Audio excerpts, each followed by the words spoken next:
How have failures played a role in your success?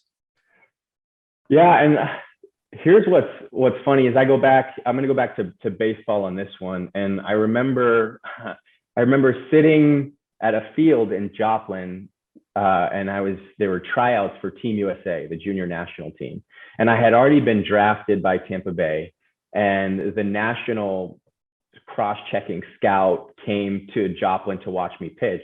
And he was trying to get me to sign. Like part of it was like, hey, because I didn't know if I was going to sign or not. Mm-hmm. And he was super candid with me. And I'll never forget the conversation. We were sitting on the bleachers together. And I'll be honest, like I had a slight arrogance. I felt like I was pretty good. At the time I felt like I knew I was good at baseball. Well, you and were I'm telling good. him, To be fair, you were good. I appreciate that. But at the time it maybe was a little unhealthy in the way that I thought.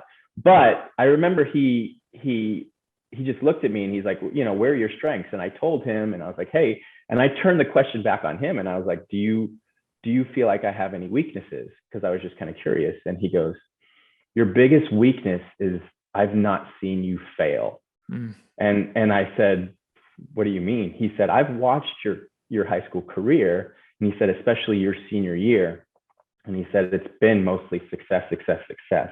He said, I am desperate to see you fail.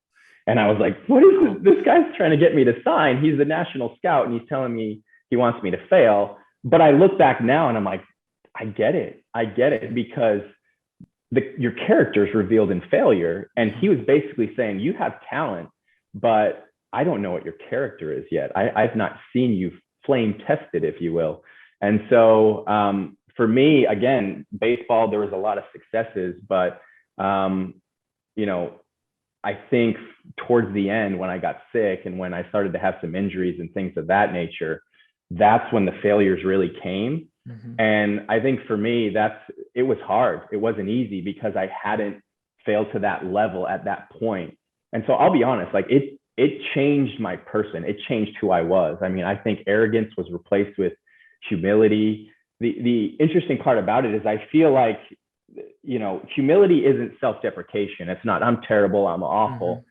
There's such a balance there between, knowing that you're good at something or knowing that God's gifted you in something. And then, hey, I'm nothing. There's a fine line in between, which is, man, I know the gifts that God has given me and I feel confident in his call and what the talents and abilities he's given me and the call he has in my life. And so I've really realized through those failures that the way to find that balance, and there's only one way, and for me, it's through prayer and being rooted.